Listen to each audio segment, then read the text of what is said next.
There, there are three main divisions: Division One, Division Two, Division Three, and the Ivy League is technically a part of Division One, while the Ivy League Eight are part of Division One, though there are some technical differences. Division One, yes, this meeting is recorded. We are recording it for you. So Division One is the most competitive division of college athletics. It is the only division that offers full ride athletic scholarships, though you are still able to receive well enough aid in the other divisions, though there are some technical differences between the types of aid you will be receiving. Division One, again, is the most competitive division. They offer full ride athletic scholarships. Those would be your name brand colleges that you would see in playing athletic events such as the NCAA Sweet 16 tournament, seeing if you're into American football, their FBS playoffs, and that is going to be the division that puts the most people into professional athletics. So if you're interested in playing at a professional level or in having very high level competition in college, that would be the division for you. They each division has their own requirements that are set up a bit differently. Division One and Division Two have requirements that are set up by the national by the NCAA. Division Three would be set up by their is set up by the schools individually. So the Ivy League is technically part of Division One, but the differences would be is Ivy League does not offer athletic scholarships. Technically, they offer need-based tuition assistance. However, that can still result in full ride athletic scholarships. And it's an equally competitive division. Some Ivy League schools even play in competition against Division One. My volume is low. Let me see if I can fix that. Can you hear me? Okay. All right. That might, you might have to turn up your volume. I'm sorry about that. All right, cool. So that would be the basis division one. Again, the most competitive division. That also in terms of what your life is going to be like as an athlete, that is going to be the division where it requires the most time and dedication once you get there. Your schedule is going to be depending on your school, obviously, but for a high level competitive division one program, you're going to be waking up early at 4 in the morning to work out. You're going to be having your class schedule essentially chosen for you by the team. You're not going to have a ton of free time throughout your day between workouts, practices, tutoring. You're going to be scheduled from 4 a.m. to 6 p.m. I was actually trying to get a Division One schedule for you to see from my younger brother, but ironically, he was too busy working out, sending it to me to send it to me. So you can kind of get a feel for what that's like. Division Two, still competitive. If you play in Division Two, there's still a chance that there's still enough competition to prepare you for the next level if that's what you're interested in. But there's much more of a work-life balance. For example, Division One, you're not coming home for the holidays most likely, or if you are, you're coming home for maybe a couple days for Christmas. You're not getting a spring break. You're not getting a summer break. You're taking classes all summer, working out all summer. Division Two, still competitive, still working hard, but you are going to get breaks. You are going to get more time to yourself and you're going to get more time to focus on athletics. And again, there's also great schools in all of these divisions academically. So regardless of which division you choose, you can still get a great um, academic experience and you're going to have a degree that's impressive regardless. But in terms of the athletic competition and amount of time and dedication it takes, there are going to be some differences. They also do not offer full ride athletic scholarships in Division Two, but they offer partial athletic scholarships as well as need-based aid. So you can still get a full ride tuition scholarship, but it's not going to be, well, you can still get all your, let me rephrase that. You can still have all of your tuition covered by scholarship, but it will not be just by the athletic portion of the scholarship. Division Three would be the least competitive division, probably smaller schools. It's more, you play Division Three because you love the sport or because it's giving you an opportunity to receive some kind of aid in college. It's helping you get into a school that you might not otherwise be able to get into purely based on academics, but with the soccer and your other extracurriculars, it could help you out. Yeah.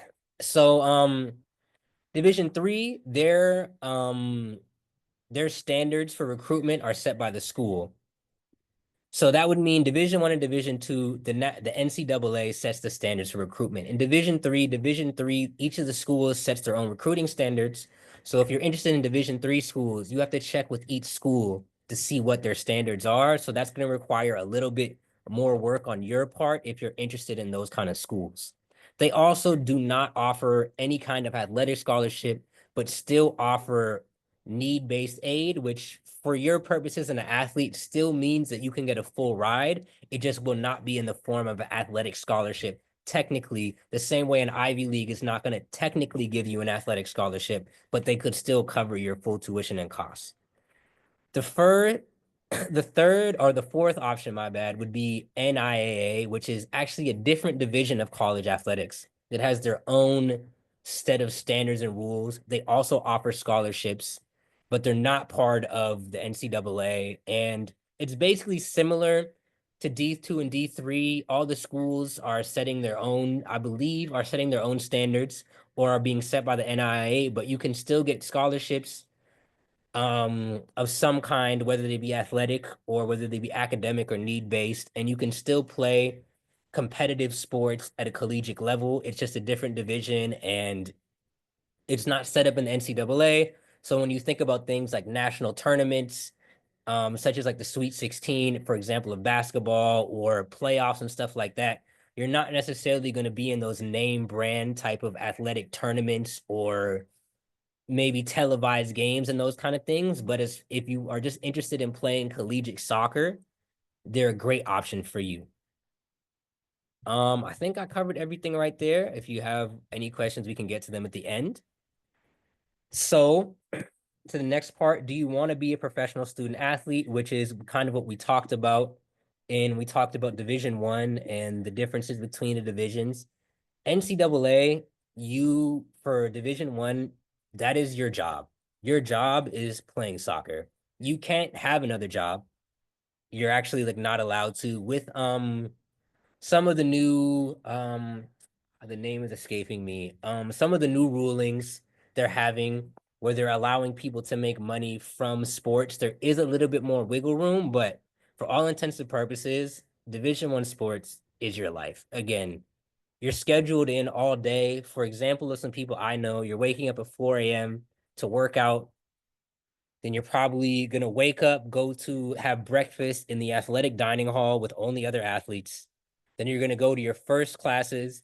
Your coach is probably going to require you to sit in the front of class. If it's a really serious program where they have the budget to do this, they're going to have someone checking to make sure you attend every class in the class. It's going to check your name off a checklist and make you sit in the front to make sure you're paying attention and report to your coaches if you're not paying attention.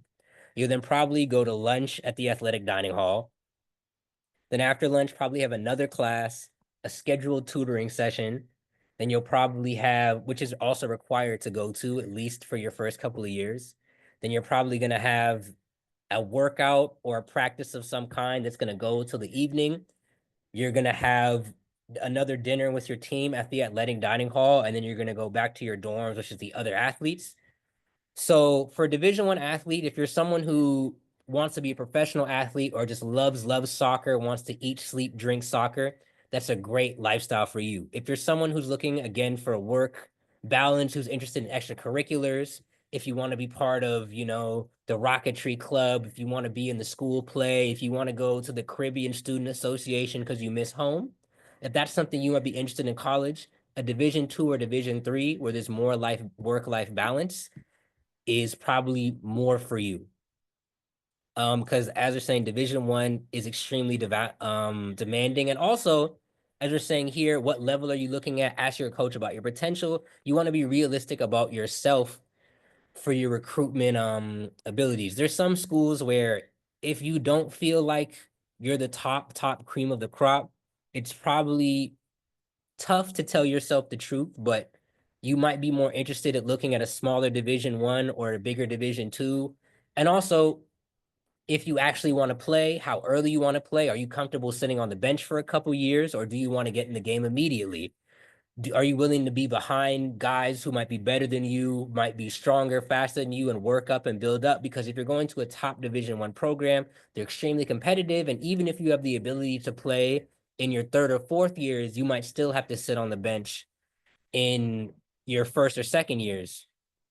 For example, I have a younger brother. He's playing Division I at California State Northridge. They put people into the draft for professional soccer in United States every year.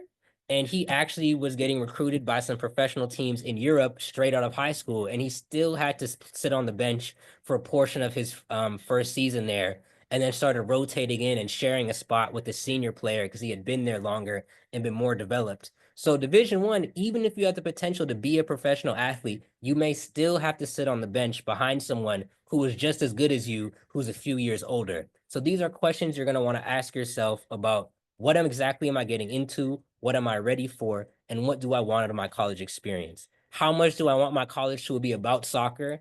How much am I willing to be patient and learn? And how much do I want to get other things out of my college experience besides soccer? On to the next part. So there's also going to be differences depending on how much schooling you want to complete in Jamaica as to what colleges are going to look for you and be willing to recruit you. So if you just want to get your CSEC and get out of Jamaica, that's viable. However, there are certain colleges that will not be interested in recruiting you, particularly the Ivy Leagues. Most top tier private institutions like a USC, UCLA, Vanderbilt, NYU. I actually don't believe NYU has athletic programs, but for example, and even some top public school programs are not going to be interested in Caribbean students who've not done their CAPE and done their grade 13. But there are some schools who are interested, but just know that you would be restricting yourself to only certain institutions. And also, I would say the institutions that are interested in recruiting international students are more likely to be the schools that will require you to complete your CAPE and your grade 13. So yeah. So as we are all seeing here, and then as we're saying right here at the bottom, actively begin preparing within 2 years before planned entry to college. That's definitely a good starting point, but I would say again, it's a minimum. You honestly want to start preparing as soon as you can. As soon as you enter into high school, start thinking about these things, start preparing, your film, your whatever you need to be prepared for colleges, start thinking about it as soon as you get to high school. What some of these preparatory things are, hold on, let me take a breath and let me know if I'm going too quickly. I feel like I'm kind of going at a fast pace, so let me know if I need to slow down and let you guys kind of absorb the information more. But some things you can do to prepare. The first thing is create a profile on ncaa.com and check the eligibility requirements, see what you're doing right, see what you might need to catch up on, see what you might be doing wrong. There's some certain recruitment questionnaires you can fill out, and they can learn more about you. You can learn more about them. Check the websites of the colleges you're interested in.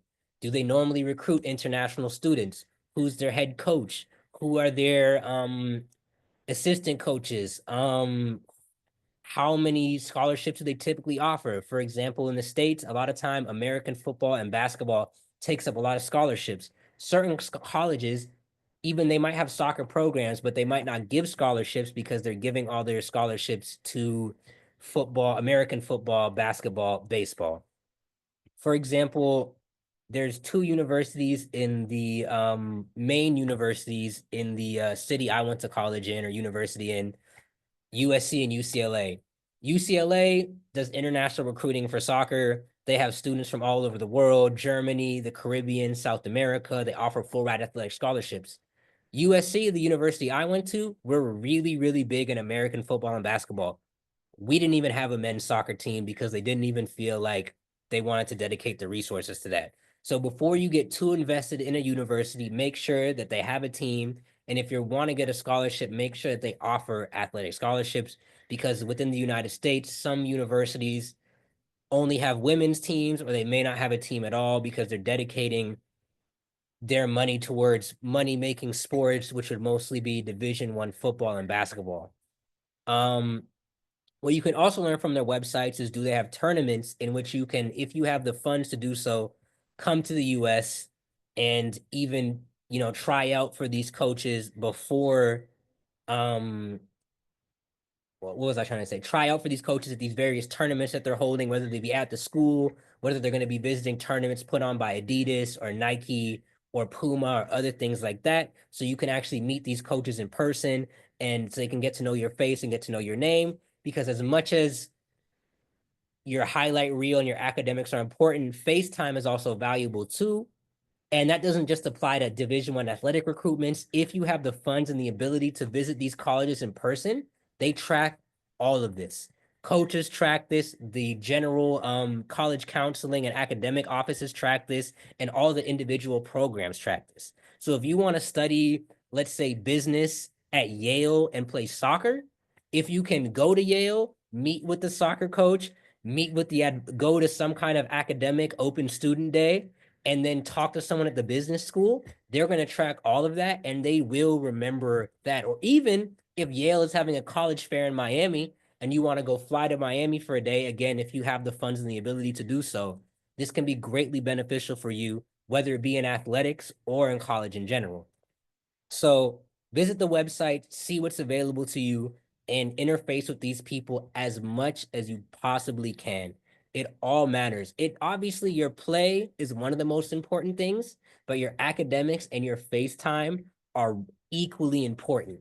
Network, your people say your network is your net worth, and even though it's corny, it applies even to things that should be a meritocracy like college sports recruitment.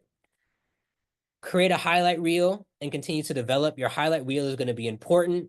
Make sure it's professional. Make sure it's well put together. Please, please don't put some dirty dance hall song. I know your friends are going to love it. I know the girl them are going to love it, but the colleges do not want to hear Roger Wild in the background of you playing soccer. Preferably use an instrumental. Keep it well cut. Keep it clean. Keep it nice. Colleges are going to appreciate that. Remember, most of these people recruiting you in college soccer, to be frank, are older white men. Take that for what you will. And there's also multiple forms you could do. There's YouTube. There's also websites like Huddle that can host your different platforms. YouTube is great, but Huddle is something that's used by coaches as well. So it's worthwhile looking into things like Huddle. I don't know if your coach has a Huddle set up for you guys already, but if not, set up an account for yourself. It's definitely worthwhile. And of course, again, email coaches, make sure to reach out and network. Since we were talking about professionalism, this is something else that is very important. Your social media matters. It matters a lot. It matters more than you might think it does. For example, I went to a high school that was very big in high school sports. I think we currently have 6, 7 people that I went to high school with currently playing in the National Football League, that's American football right now. I know of at least 4 people playing professional soccer in the or football, regular football in the United States. And then we also have some people playing professional baseball. I don't think anyone in professional basketball. We even had some people that got to the Olympics for water polo. Anyway, very serious sports school. Our quarterback, which is, if you don't know, American football position, had 2 scandals that went viral on the internet based on social media. One time, this youth cheated on his girlfriend, got in an argument with her on Twitter. It went viral, so viral in my area that his name started trending on Twitter. And the coach of Washington State called our coach to ask why his recruit was trending on Twitter in California. And we all had to run the whole day. This same guy didn't learn his lesson, got in a scuffle with someone at our school who was the son of somebody famous, and ended up on the front page of TMZ. If you do not believe me, I will find the article and send it to you. And he got kicked out of the school, had to transfer to another school, and it messed up a lot of his recruiting potential. So even though social media seems like all fun and games, college coaches look at it, they monitor it, they will look through every single one of your profiles. to make sure that you're the type of person they're looking for, especially if you're the type of student that wants to go somewhere like Harvard, Yale, Stanford, or even a top competitive program like UCLA, where people from all over the world want to attend. Because it's so competitive to get in there, they will take everything into account: your grades, your interviews, your SATs, your play, but they will also take your social media into account. And if you want to look like a fool on social media, the coaches will take note of it. If you want to get in arguments on social media, the coaches will take note of it. If you want to cuss up and down all on social media, the coaches will make note of it. If you want to be a gallus on social media, the coaches will take note of it. And if you don't think that matters, they would rather take a player who's focused on athletics than focused on girls, or focused on athletics than focused on tweeting, than posting pictures, than making TikToks. That doesn't mean you can't have fun, but make sure it's something. If you wouldn't be comfortable with your parents seeing it, with your principal seeing it, with your pastor seeing it, you don't want the coaches to see it either. I already went over kind of the recruitment camps, so we talked about that already, but social media is very important. It can really help you. It would even be worth creating a social media account specifically for athletics.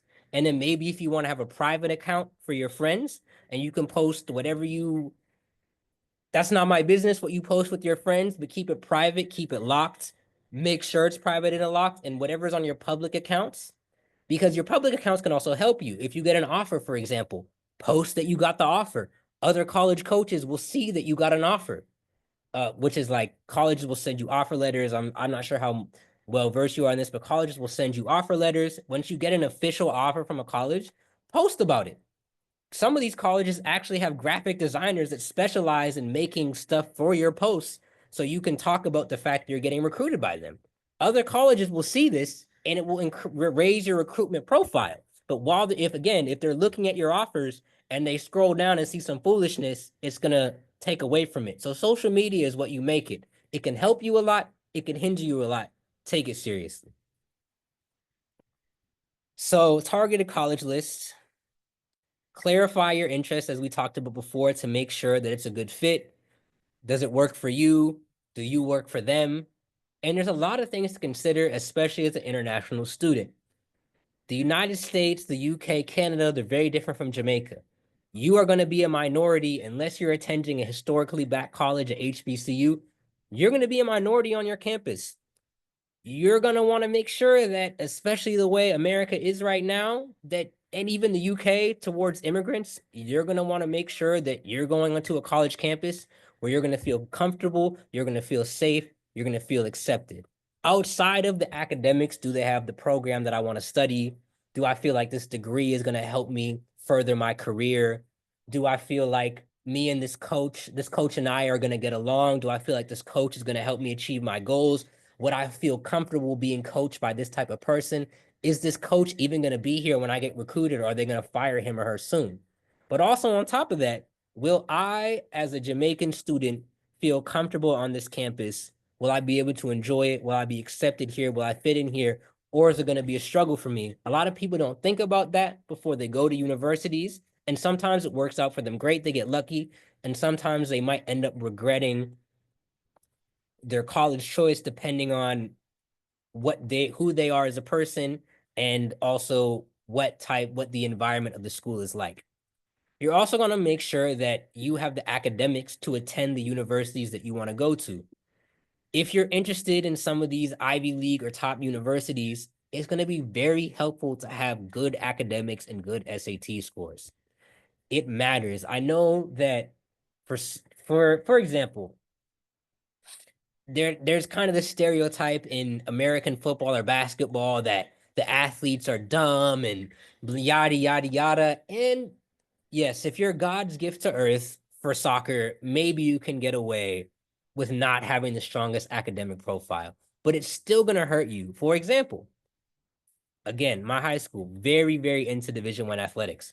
There was a young man that was so good at football that he could have gotten into Stanford with basically a C average because he was so good at football.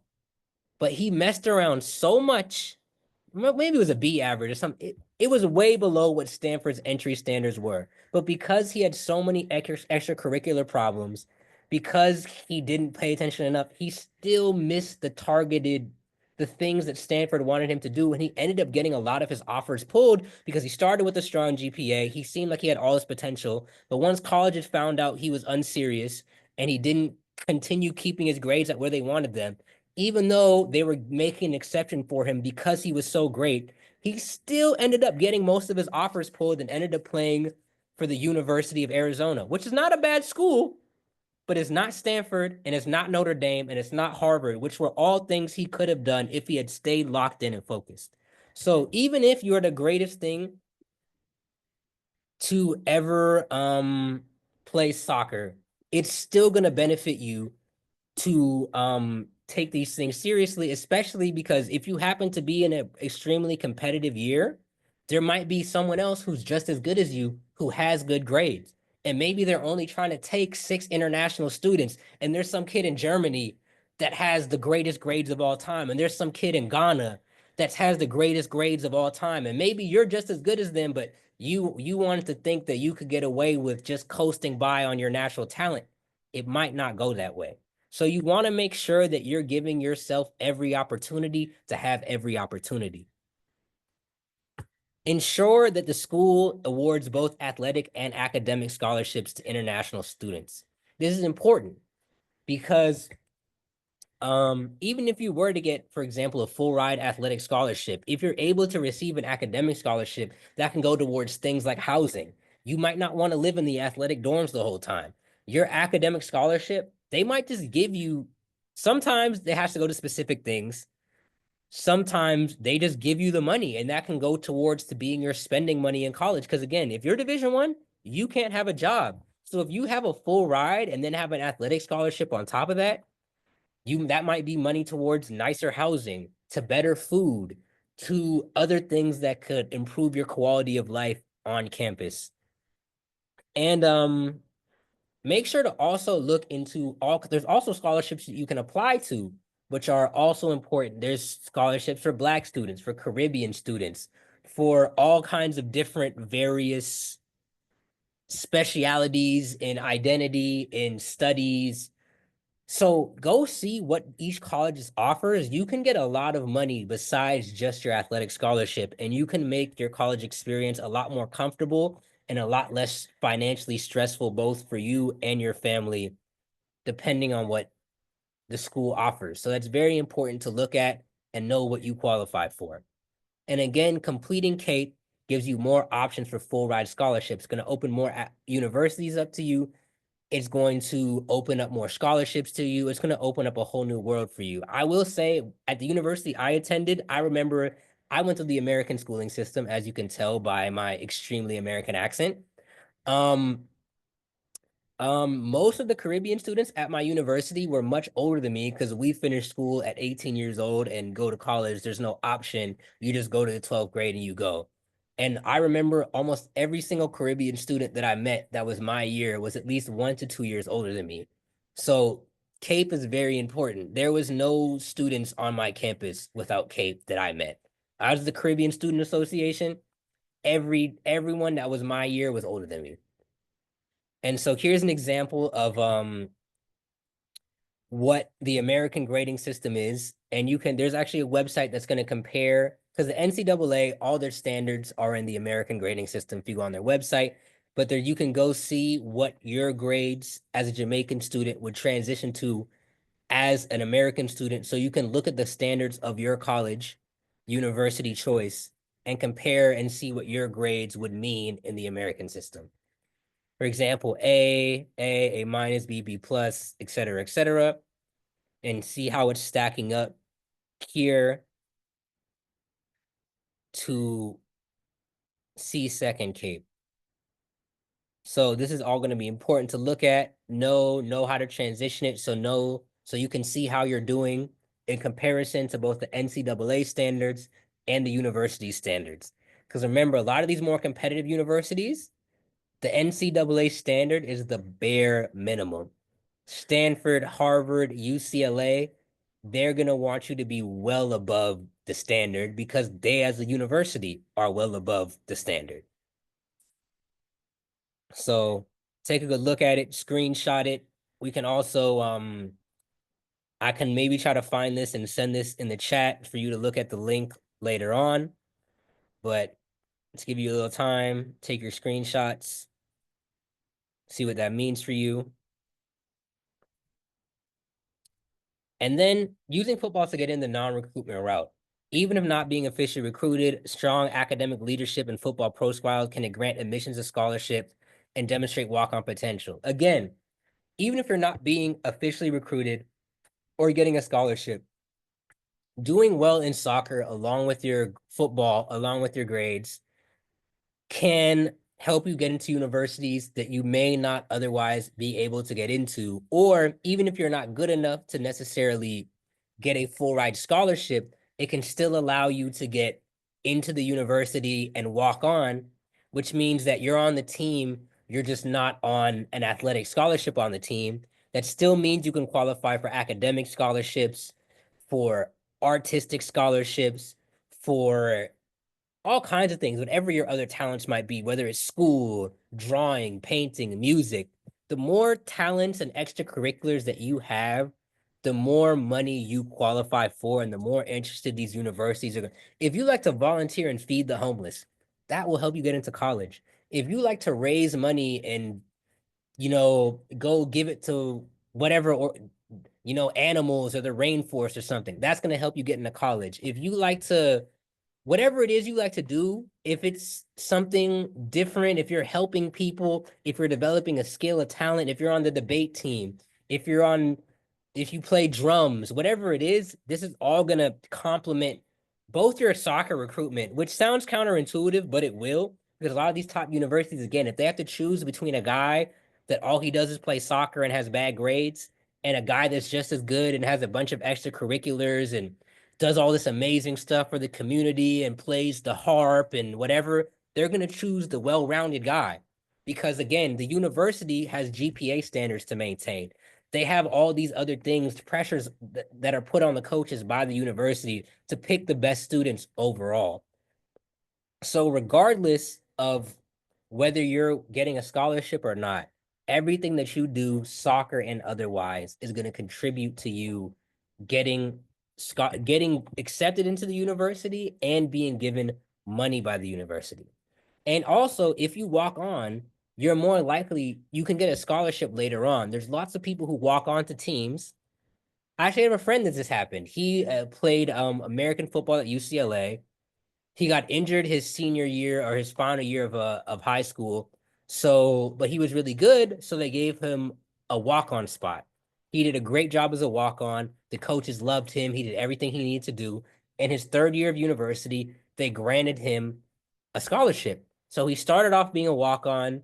I think he was paying partial tuition and had some kind of need-based scholarship, but he did so well that he ended up being given a full ride athletic scholarship and actually did so well that now he's a coach for the program. So it went from being a walk-on to being a full ride student to actually now having a job working as a coach at the program.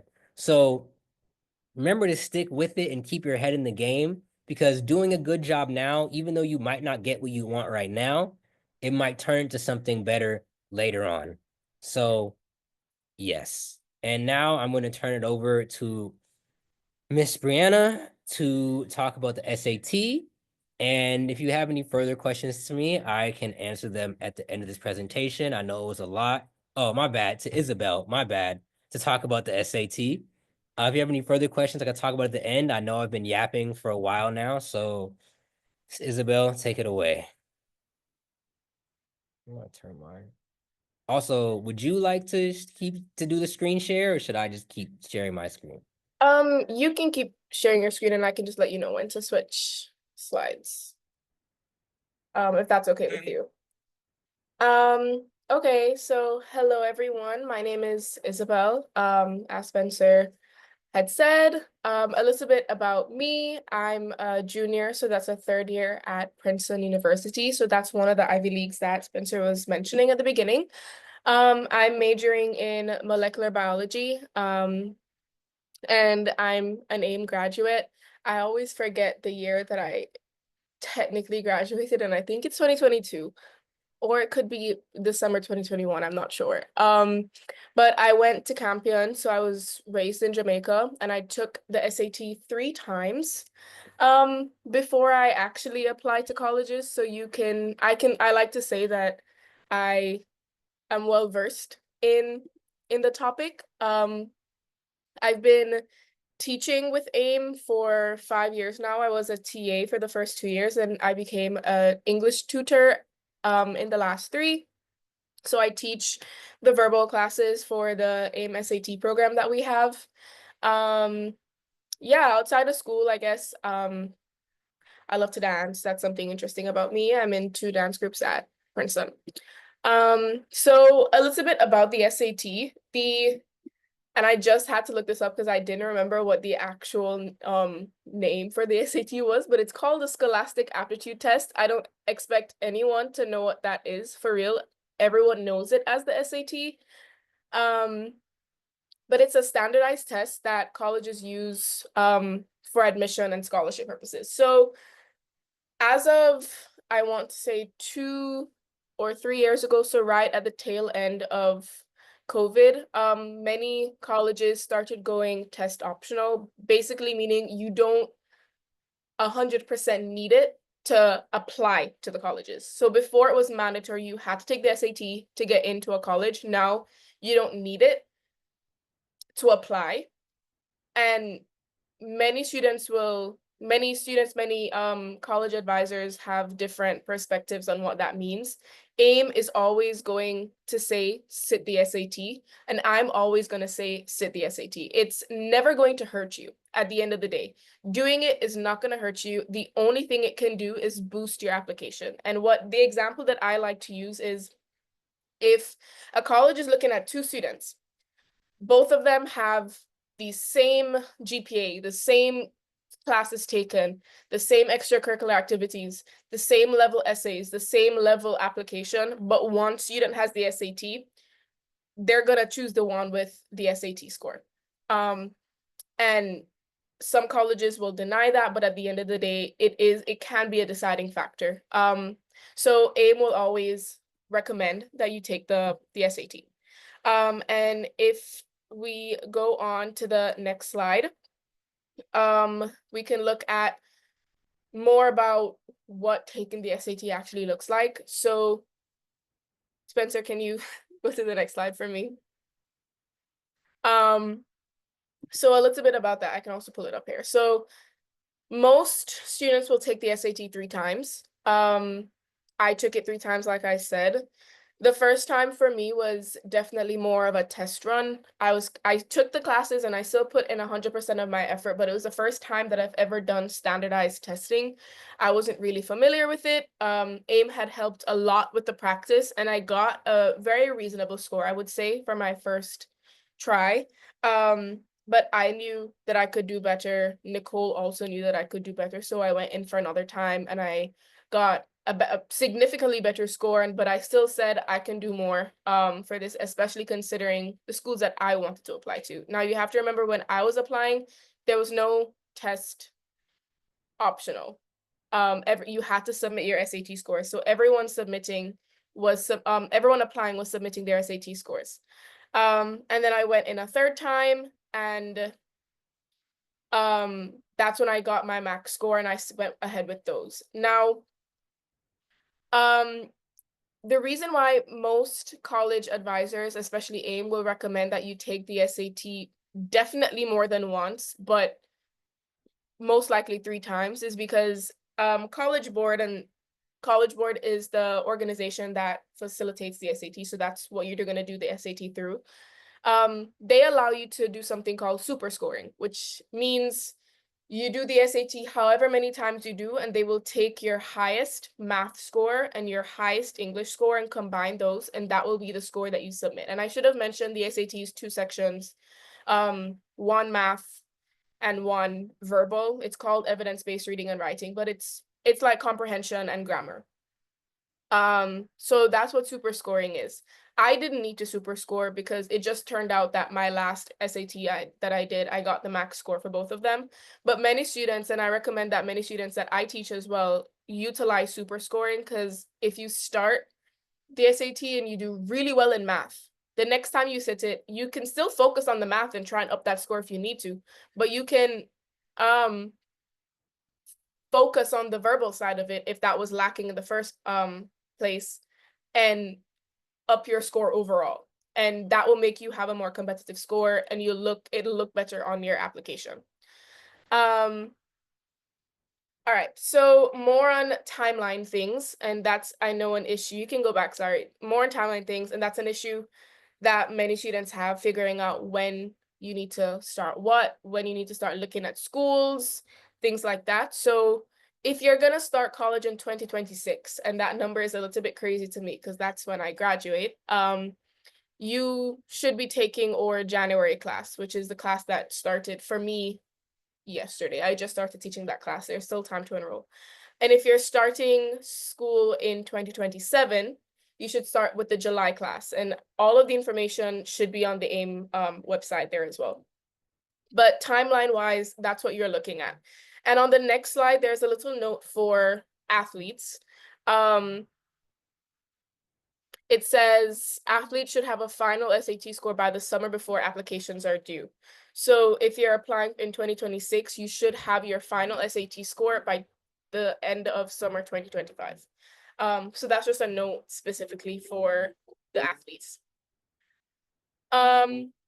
So I'm not seeing any questions in the chat, so I'm gonna hope I'm not moving too fast. But some more on AIM's results. Um, the highest SAT score that we've had after taking AIM prep was 1580. To put that into perspective, the total score that you can get on the SAT is 1600. So it's 800 points from the math section and 800 points from the verbal section. So the student who got 1580 was only 20 points shy of getting a perfect score, which is incredible. The average score increase after taking an AIM SAT prep is 300, and how we calculate that now is at the beginning of your AIM classes for the SAT program, you'll take a diagnostic, and it kind of gives you a baseline of where you're at.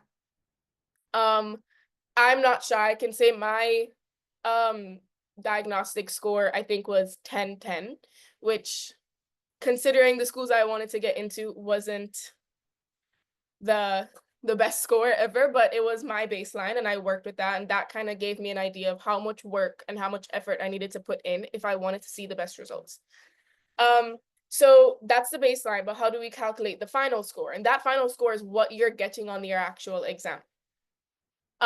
So you'll see a score increase of 300 means that whatever their baseline was to whatever their final score was, they had a 300-point increase. I see a question in the chat. It says, is the writing optional, i.e. the essay? So the essay was for the old version of the SAT. The paper-based version, the one that I sat and the one that Spencer sat, and that had an optional essay. The new version of the SAT that's about to get to 2 years, the 2-year anniversary now, that is strictly digital and it's multiple choice. So there's no essay anymore. You don't have the option to take the essay. All right, you can move on.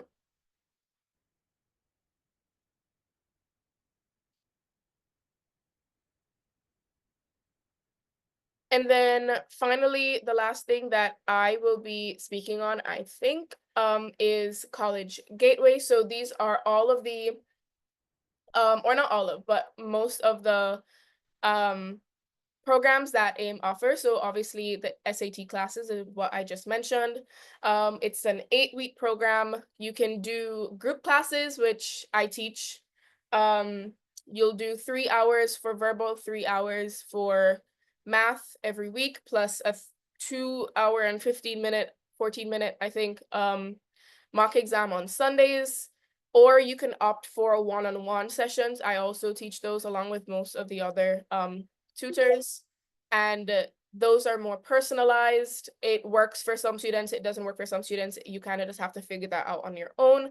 But those are 2-hour-long classes every week, and it's definitely, you can come up with your own schedule for the most part.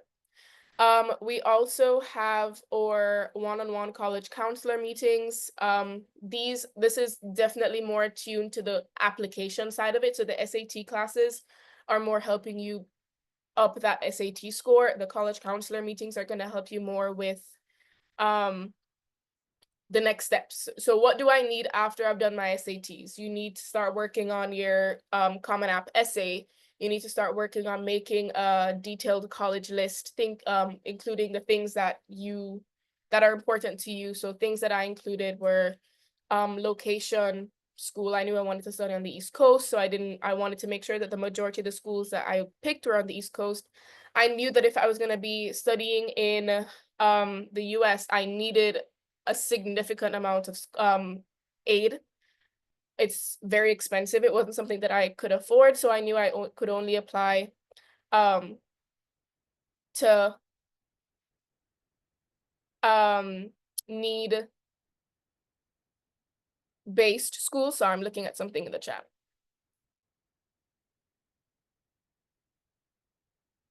Right. So something that I want to mention to highlight here is that these next step calls are a part of the SAT classes. So once you enroll in the SAT class, these next step calls will be a part of that package. So for the SAT classes, we meet twice with the parents and the students. So the first meeting is more of a progress report meeting. We can figure out how the score progress is moving. Um, and the tutor, along with the parent and the student, can start figuring out what the next steps would be based on how the progress is. The second meeting that we have, which is closer to the end of the SAT class, the 8-week period, will be more of next steps. So the last score that we see before they sit the exam is normally very close to their actual score that they'll get. So the next step call there is going to start figuring out, based on that score, what do we want to start doing? Do we want to start curating a list? What would go into that list? Are we looking for reach schools, which are those top schools like the Ivy Leagues, the Stanford, the MIT? Or do we want to keep it more in the target area, playing it safe? Or do we want to go include some safety schools? So all of that would be considered in the next step calls. And then after that, now we'll have monthly college application calls. And that includes things like essay prep, things like that, just to make sure that we're staying on track with the progress. I wasn't sure if there was anything I missed, but if there are any questions, please feel free to let me know of anything. I'm more than happy to answer any questions. Or if there's anything you guys would like me to repeat. Thank you so much, Isabel. Mm-hmm.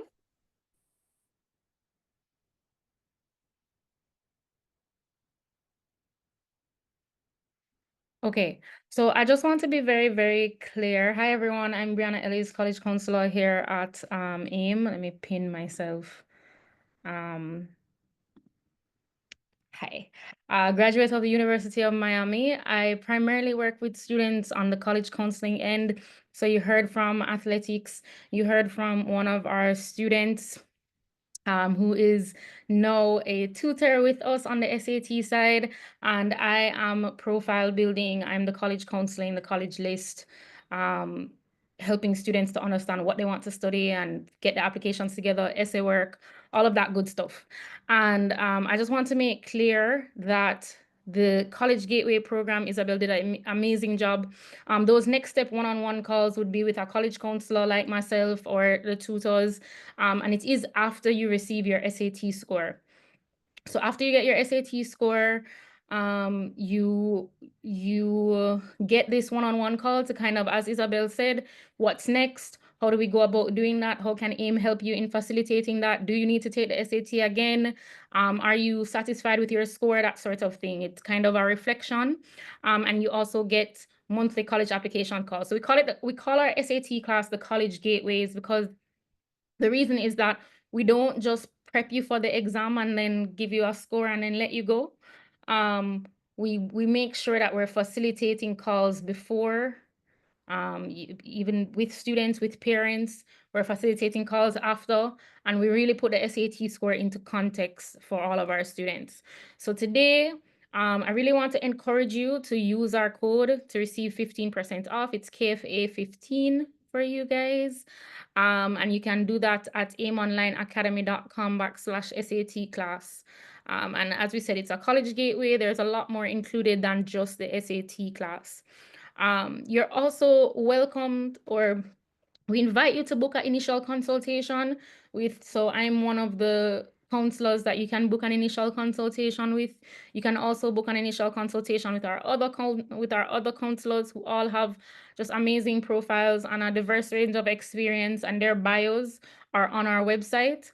And what the initial consultation does is it's kind of a 1 hour sit down where we look through everything, the grades, the extracurriculars. We talk through what you're interested in, where you want to go, where you see yourself, and give you the rundown on how you can get there. And the most important thing, of course, financial aid and scholarships. So we discuss it all in an initial. If you feel like you really need a close look at your profile, and to talk about your specific circumstance, maybe unique, we definitely would recommend booking an initial consultation. And I want to say, oh yes, you can also, sorry about that. I want to say that this code is fleeting. Cornell, what's the timeline on this code? Is it Hi everyone. I think we could go by the end of the week, Brianna. I think that's reasonable. okay? End of the week for the code, and this code is also applicable for initial consultations and also the SAT class. So for soccer parents who are online, if it is that you're interested in speaking with Ronald or college counselor regarding soccer scholarships and just diving deeper where that is concerned, you can also use that code to book an initial with Ronald. Perfect. So end of the week. So we have a timeline. If you're in need of a more general consult, for example, you have the soccer part down for right now, and you want to figure out how can I build the rest of my profile, you can choose a more general consult. If you're really looking to just begin to learn about that recruitment process, you can get into a special initial with our athletics counselor. Any questions for us?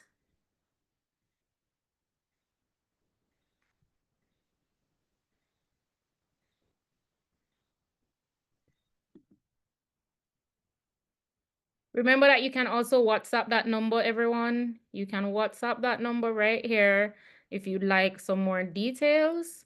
We're definitely here for you. All right, no questions. That means that we covered everything and we're at the top of the hour. So we very much appreciate you all for joining. Thank you as always for making it AIM. If you do have, what's the cost of the initial consultation? The initial, Cornell? 175, 175. $175. All right. If you do have any, and you can add the discount. So, and with the code, you get a 15% discount. So remember to take down this code. Fleeting code, we don't want you to miss that discount. All right, everyone, thank you so much for your attention. Thank you for making it AIM. We're here if you have any questions. I'm going to sign off now and allow Hold on, Isabel there's to get somebody back with to her studies. one more question. Go ahead, Spencer. I was just saying there's someone in the chat with another question. Oh, okay. How does someone join the program? Is the initial consultation mandatory? I'm going to assume that you're referring to the College Gateway program. The initial is not mandatory prior to the College Gateway program, though it is highly recommended in order to get started on the journey and have an understanding of your specific profile. So no, not mandatory, but recommended. And you can join the program by going to aimonlineacademy.com/SAT class and sign up now.